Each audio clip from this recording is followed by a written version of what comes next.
श्री दुर्गा मानस पूजा। उद्यच्चन्द कुङ्कुमारुण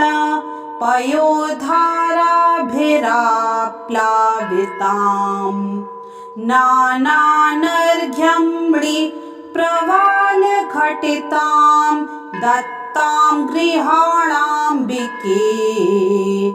आमृष्टां सुरसुन्दरीभिरभितो हस्ताम्बुजैर्भक्तितो मातः सुन्दरी भक्तकल्पलतिके श्रीपादुकां आदरात्। देवेन्द्रादिभिरर्चितं सुरगणैरादाय सिंहासनम् चञ्चत्काञ्चन सञ्चयाभिरचितं चारुप्रभाभास्वरम् एतच्चम्पककेतकी परिमलं तैलं महानिर्मलम् गन्धोद्वर्तन मादरेण तरुणी दत्तं गृहाणाम्बिके पश्चाद्देवी गृहाण शम्भु गृहिणी श्रीसुन्दरी प्रायशो गन्धद्रव्यसमूहनिर्भरतरं धात्रीफलं निर्मलम् तत्केशान् परिशोध्य कण्कतिकया मन्दाकिनी स्तोत्रसी स्नात्वा प्रोज्वलगन्धकं भवतु हे श्रीसुन्दरि त्वन्मुदे सुराधिपतिकामिनी कर सरोजनालीधृताम् सचन्दन सकुण्डकुमा गुरु भरेण विभ्राजितां महापरिमलोज्ज्वलां सरसशुद्ध कस्तूरिकां गृहाण वरदायनी त्रिपुर सुन्दरी श्रीप्रदे गन्धर्वामर किन्नर प्रियतमा सन्तानहस्ताम्बुज प्रस्तारैर्ध्रियमाणमुत्तमतरं काश्मीरजापिञ्जरम् मातर्भास्वर भानुमण्डलल सत्कान्ति प्रदानोज्ज्वलम् चैतन्यनिर्मलमातनोतु वसनं श्रीसुन्दरी त्वन्मुदम् स्वर्णाकल्पितकुण्डले श्रुतियुगे हस्ताम्बुजे मुद्रिका मध्ये सारसनात्नितम्बफलके मञ्जीरमङ्गघ्रिद्वये हारो वक्षसि कङ्कणौक्वणा रणकारौ करद्वन्द्वके विन्यस्तं मुकुटं शिरस्य नुदिनं दत्तोन्मदं स्तूयताम् ग्रीवायां धृतकान्तिकान्त पटलं ग्रैवेयकं सुन्दरम्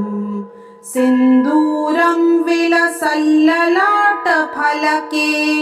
सौन्दर्यमुद्राधरम् राजत्कञ्जलमुज्ज्वलोत्पलदल श्रीमोचने लोचने तद्दिव्यौषधिनिर्मितं रचयतु श्रीशाम्भवी श्रीप्रदे अमन्दत्तरमन्दरोन्मथित दुग्धसिन्धूद्भवम् निशाकरकरोपमं त्रिपुरसुन्दरी श्रीप्रदे गृहाणमुखमीक्षितुं मुकुर बिम्बमाविद्रुमैर्विनिर्मितमघच्छिदे रतिकराम्बुजस्थायिनम् कस्तूरीद्रवचन्दना गुरु सुधाधाराभिराप्लावितम् चञ्चच्चम्पाकपाटलादिसुरभिद्रव्यैः सुगन्धीकृतम् देवस्त्रीगणमस्तकस्थित महारत्नादिकुम्भविजयी रम्भः शाम्भवी सम्भ्रमेण विमलं दत्तं गृहाणाम्बिके कहलारोत्पलनागकेसर सरोजाख्यावली मालती मल्लिकैरवकेतकादिकुसुमै रक्ताश्वमारादिभिः पुष्पैर्माल्यभरेण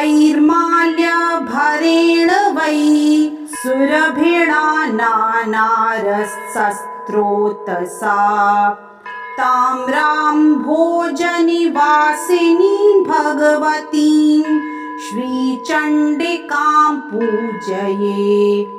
मानसी गुग्गुलचन्दना गुरुरजः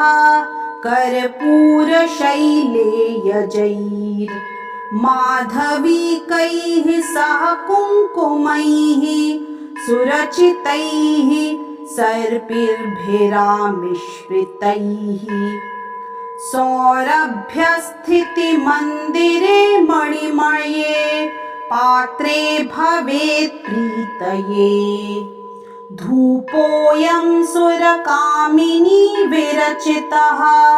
श्रीचण्डिके त्वन्मुदे घृतद्रव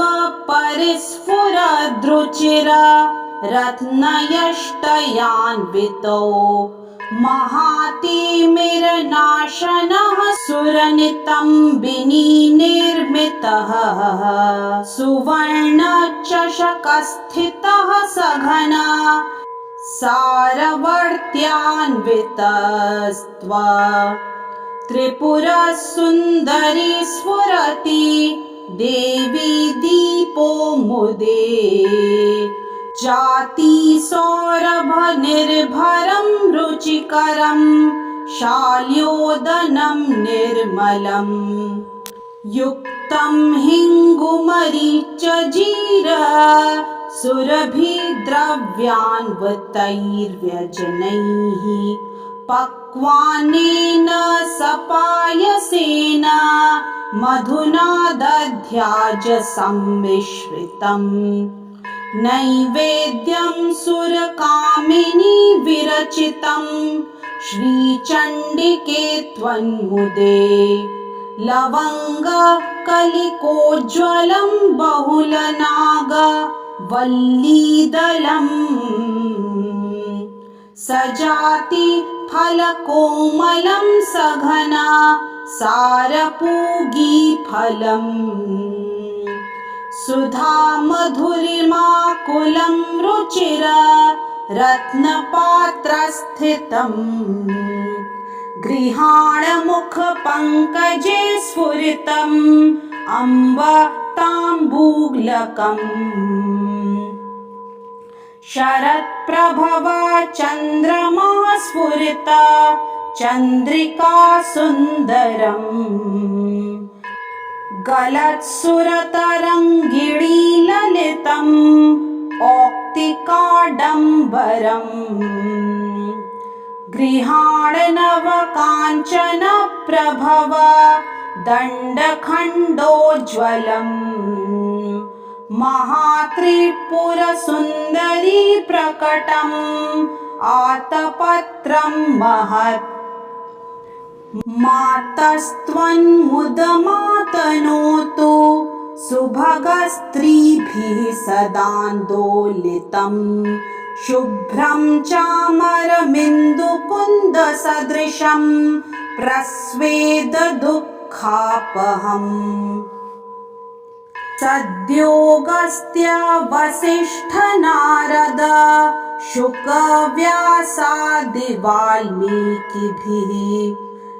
स्वे चित्ते क्रियमाण एव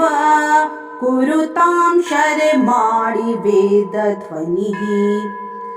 स्वर्गाङ्गणे वेणुमृदङ्ग शङ्खभेरी निनादिरूप गीयमाना कोलाहलैराकलिता तवास्तु विद्याधरी नृत्यकला सुखाय देवी भक्तिरसभावितवृत्ते प्रियतां यदि कुतोऽपि लभ्यते तत्र लौल्यमपि सत्फलमेकं जन्मकोटिभिरपीह न लभ्यम् एतैः षोडशभिः पद्यैरूपचारोपकल्पितैः यः परां देवतां स्तौति स तेषां फलमाप्नुयात्।